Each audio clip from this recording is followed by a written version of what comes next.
Wildling Press presents How Do I Book?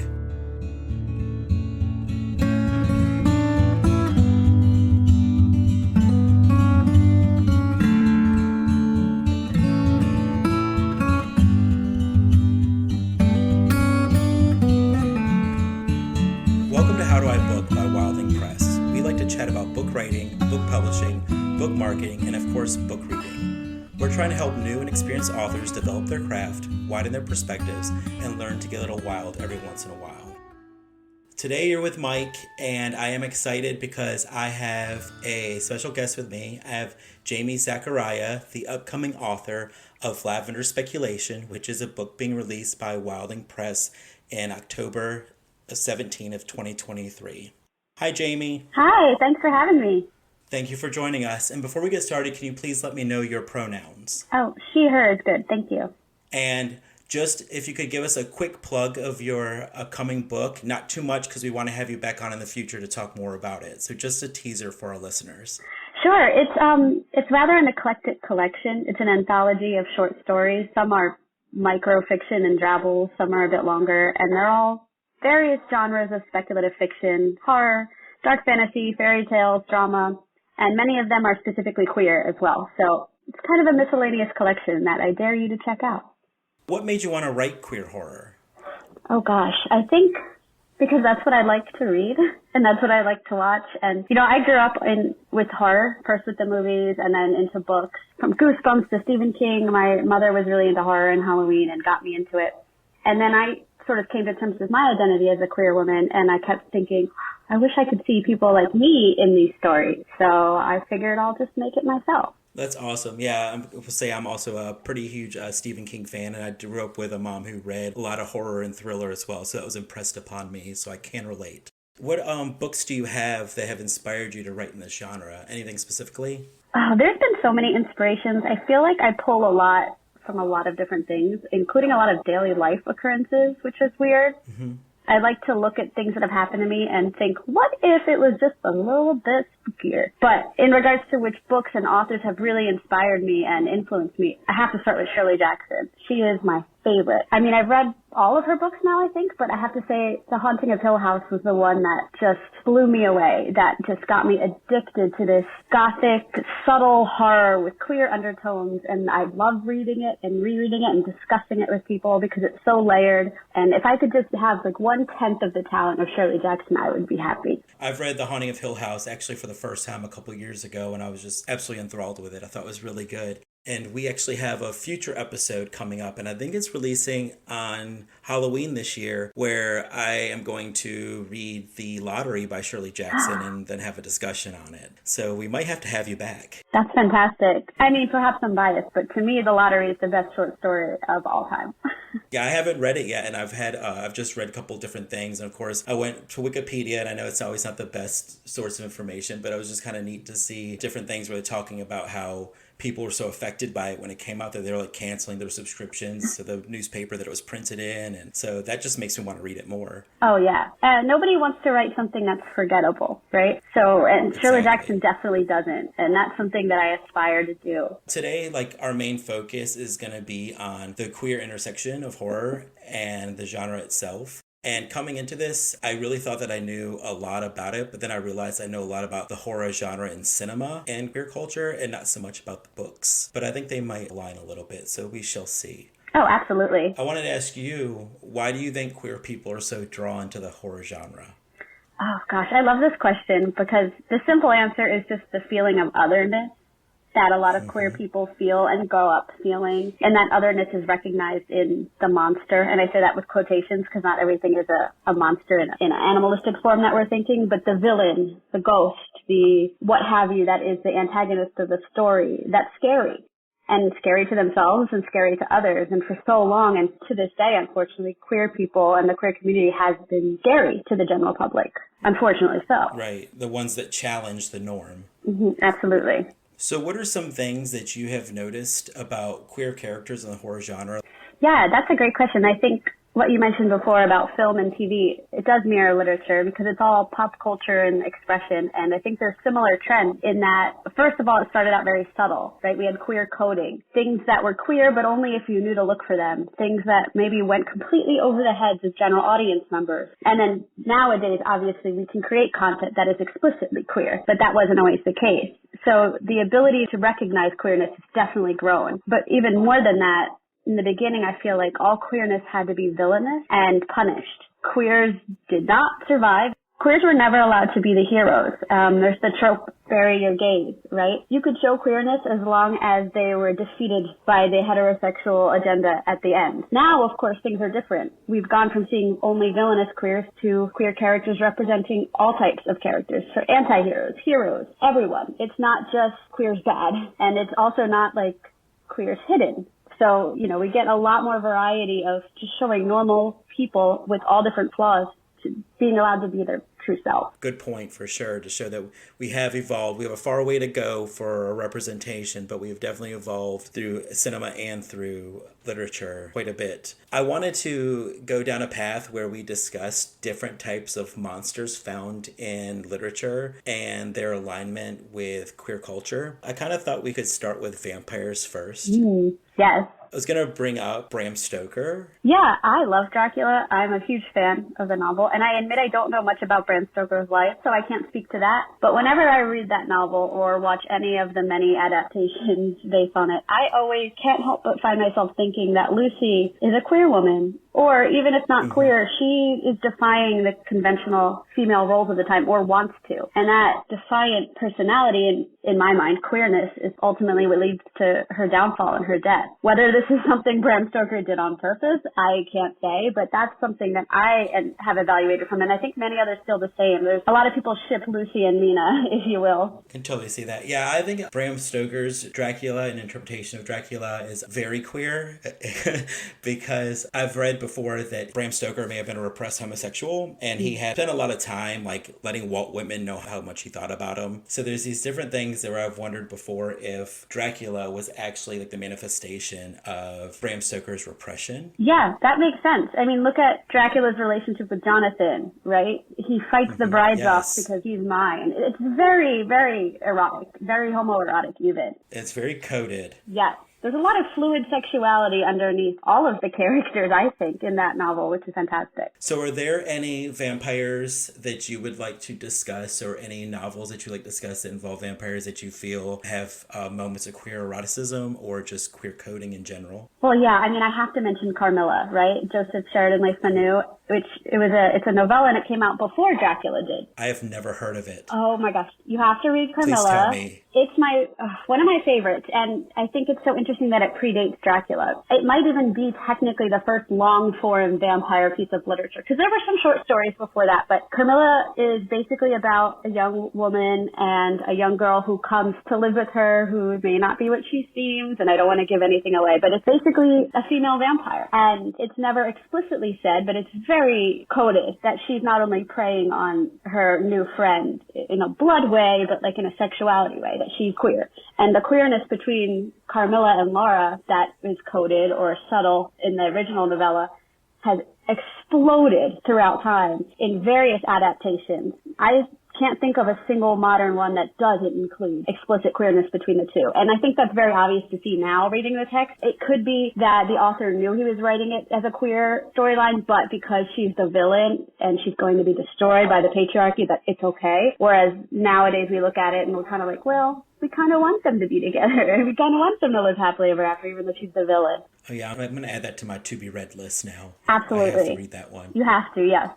I think that there's a huge connection between queerness and vampirism. It kind of goes back to what we were saying with the monster, the other, right? Because vampires, they look like humans, but they don't. And they act like humans, but they don't. They're different. They're more sexy, more dangerous. And I think that subtly, that's how a lot of people view queer people, right? They're like us, but they're different. They could hurt you or they can pull you away from normal society. And I think that's why there's such a parallel between queer identities and vampirism. Another classic is Interview with a Vampire, Anne Rice's tale, which came out in the 80s. I think that was probably the first explicitly, and I say explicit based on, I think it's explicit, some people might argue otherwise, explicitly gay vampire novel. And I think modern adaptations have leaned into the gayness for sure. I was coming of age myself when the movie came out, and I remember being like, wow, this is great. Yeah. this is so gay and amazing. You can see it. You can see it. You would have to be trying really hard, I think, not to see it. And I want to say it's Lestat, and is it Louis?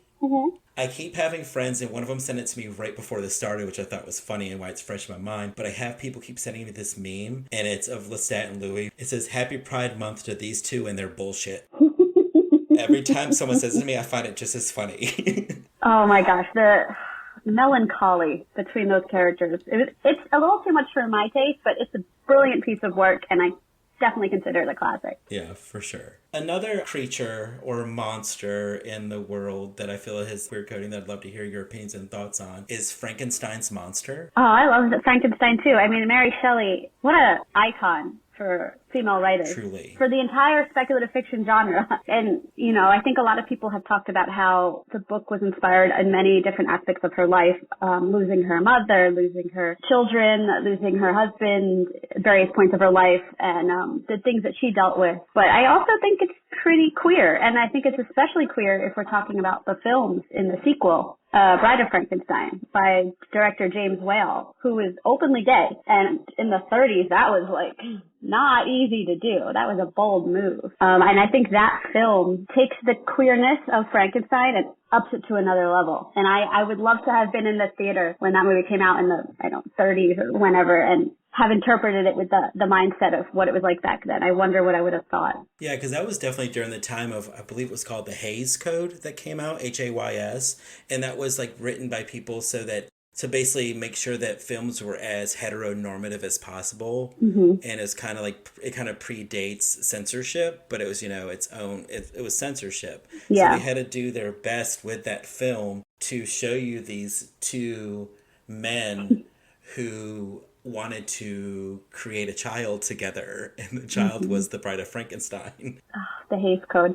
I think it's so interesting that the things that were allowed to get by, like I said before, you were allowed to show queerness only insofar that it was obviously the villain and obviously defeated. I think that probably audiences were still happy to see some kind of representation, but James Whale was a pioneer for just saying, I'm going to do it. And I believe that the two men who played the two leads were openly queer as well. All of that is so risky, and the movie objectively is amazing. And then you add all of this important representation that it brings, and it's a great example of breaking barriers. Even if it seems like a small step forward at the time, it was definitely not small. I think the whole Frankenstein story from beginning to end is really just about, you can't make somebody else, and to try and force someone else to be something, anything, is always going to backfire. Mary Shelley wanted to be a writer. She was going to be a writer. You can't force her to not write if she wanted to write. If someone is queer, they're going to be queer. You can't force them not to be. And I think that is a message that people, queer and non, relate to, and that's part of why the Frankenstein story and all of its sequels are still so popular.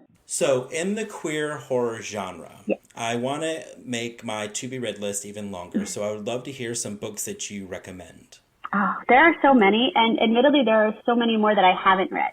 And I also have to say that I am a queer woman who identifies as someone who likes other queer women. So I've read mostly books that fall into that subgenre, and my favorites tend to be all written by and for queer women, and I apologize for not being more inclusive. But, for anyone listening who has read other aspects of the queer horror genre, I would love to hear recommendations on those. But because that is who I identify with and what I love, that tends to be what I read. And I definitely have some favorites, on my to recommend list. So the first one is Into the Drowning Deep by Mira Grant. So I'm also a marine biologist and science communicator by day. So this book combines horror, queerness, science, and killer mermaids. Oh my gosh. If you're not sold, then I don't know what to say. Right, then we're just going to end this podcast right now. Yeah, that's what I love that one. But there's also a lot of ones that I've read recently that I've been really into. Paradise Rot by Jenny Hval, and I hope I'm saying her name right. I believe she's Norwegian or Swedish. No, Norwegian. So the book was translated, and it's absolutely beautiful, which makes me think, how much more beautiful is it in her native language? That's one I really like. That's kind of like a fever dream type book where you're reading it and you're like, what is going on? But like in a good way. Another one I love is To Be Devoured by Sarah Tentliger. I think I'm saying that right. Another small but incredibly powerful book. The writing is so intense. I've never read writing like hers. And the book it's pretty gross. Like, it's pretty extreme horror in regards to gore and grossness. So if you have a weak stomach, this might not be the book for you, but it's beautiful. It's beautiful. That's a good sell on me. If you have a weak stomach, don't read this. I'm like, I want to read it now. Oh, yeah. And I can handle things. And even I was like, oh my gosh. But like, I also loved it at the same time. It'll make you feel things. She's an excellent writer. So the last book I finished is also really great. It's called She is a Haunting by author Trang Giao Tran. I apologize if I mispronounced the name. I believe this is their debut, and it's just beautiful. It's about an American/Vietnamese girl who goes to Vietnam to visit her estranged father, and they're redoing this old creepy house, and it's supernatural, paranormal, but in ways that are also metaphorical for queerness and for colonialism, and it's so good. I will absolutely be reading anything this author puts out from now on. So that you've recommended some books for us, how about some overall authors that you use for inspiration or you just usually turn to that identify as queer that write in the horror genre? Oh, yeah, there are so many. I mean, I think Clive Barker needs a special shout out because Clive Barker was queer and scary before it was cool. Yes. And I think that's just really awesome. And admittedly, Clive Barker's works are intense and not for everyone, but the fact that he has always just been so bold and brave and made such wonderful stories, amazing. I feel like I'm so late because I just learned like a year ago that Clive Barker is a queer author. I had no clue. It's like, I'm like, where have I been? Yeah, no, I don't think I knew right away either when I first learned who he was. But then when you go back and revisit a lot of the stories he writes with that queer lens, it changes the game a little bit in a great way. Right. It makes me want to revisit Hellraiser and Candyman. I think Hellraiser specifically is known for its queer undertones, although I haven't actually read that one in so long that I don't want to speak to it. But I do associate it with that, so I believe there's for good reason. Are there any other authors that you use as inspiration or that you would like to mention? Yeah, I mean, there's so many. I love female horror writers, too, because I also feel like my voice is a little more similar to them, and I like reading them now because, growing up there wasn't as many. Mm-hmm. And, you've got Helen Oyemi who did White is for Witching, Carmen Maria Machado, who did Her Body and Other Parties. I think it's amazing that we're seeing this absolute explosion of queer voices and queer female voices and non-white author voices and people of all of the above categories. And I just keep wanting to try out new works from new authors because every time you read something, I feel like you take a little bit of inspiration and it's really magical. There's one book that I've just recently learned about that I really want to read, and it's by Harry M. Benshoff. And it's called Monsters in the Closet, Homosexuality in the Horror Film. And it came out in 97, but it's a postmodern look at all of these classic horror films and how they went under the radar and how we were previously talking about how, the queer coding and things along those lines. And it just seems like a really interesting book to dive into. And I know we've come further in the past 26 years since the book came out, but there's definitely a lot to learn from that. So that's one that I've recently added to my list. And I have a tendency to read more thriller than horror. And I just downloaded an audiobook yesterday called Bathhouse by P.J. Vernon, who's a queer author. And it's about a young gay man who is a recovering addict who is married to a trauma surgeon now and living his best life. And he ends up going on a hookup at a bathhouse and it turns very violent. And he barely gets out alive. And now he has to fight to keep his world from shattering, and it's being considered a classic runaway train narrative. Oh, that sounds really good. I think it sounds pretty interesting because you said how you'll go more towards queer women stories. I go more towards gay men stories because we always kind of grab onto what we identify with the most. Absolutely. I definitely want to make a point of branching out more. I do have a very good friend who's also a queer author, and he's a gay man. His name is Brian Michael Ellis, and he's written a couple, mostly slasher novels. So there's Still He Kills and Seasons Bleeding. Those are good titles. Yeah, he's a master of the slasher genre. If you're looking for a unique kill, Brian will deliver it. Nice. I will check those out as well. There's one other thing I want to bring up, and I don't know if you've been to this site or not, but I definitely went into a deep dive before talking with you today because I just wanted to make sure that I knew the conversation I was getting into more than I realized I didn't. But there's this one website called Gaily Dreadful. I don't know if you've heard of it. No, I've never heard of that. But it's GAYLYDREADFUL, but it's Gaily Dreadful Bursting Out of Your Closet. And it's run by a woman, Terry Mesnard, who is the owner and editor-in-chief of Gaily Dreadful, and she has a podcast and everything else like that. But it's a really cool site to go visit, and it talks all things pop culture from books to cinema that have to do with gay culture. And they also make sure every year they do a Gaily Helpful fundraiser to promote LGBTQIA writers in the horror community. That's amazing. Yeah, it's really cool. So I definitely recommend people go visit that site and check it out. And we'll put that in our show notes. Yeah, please. I'm going to go check it out as soon as this conversation is over. I found that today and I was like, oh, wow. And like an hour passed and I'm just reading all these articles and blog posts and everything. And I'm like, all right, that's another podcast you should listen to after listening to ours, of course. Of course. One of the things I really love about the horror genre is how it blends into other genres. And I think in general, genres tend to blend together. Romance and drama and comedy and an adventure. And I love a book that's kind of horror, kind of fantasy, kind of thriller, kind of mystery. I think blending genres together and not being such a stickler for this is the genre of this book really allows for more creativity in writing. And maybe I'm biased because I can't fit my book into a single genre, but I do feel like if by opening ourselves up and not saying this is simply a horror book or simply a romance book, you know, we can allow ourselves to express our stories and ourselves to the fullest ability. And I think that that's something we're seeing of a lot of with modern horror. A lot of the horror that's coming out is not just horror, but is horror and a memoir and every kind of blend you can think of. And I think that really is a good development that I'm seeing in the fiction world. Well, Jamie, I really appreciated you joining me today, and I do hope to have you on future episodes. Oh, thank you. I would love to come back. This was so lovely. And that's how you book. This episode was transcribed and edited by me, Michael Hardison.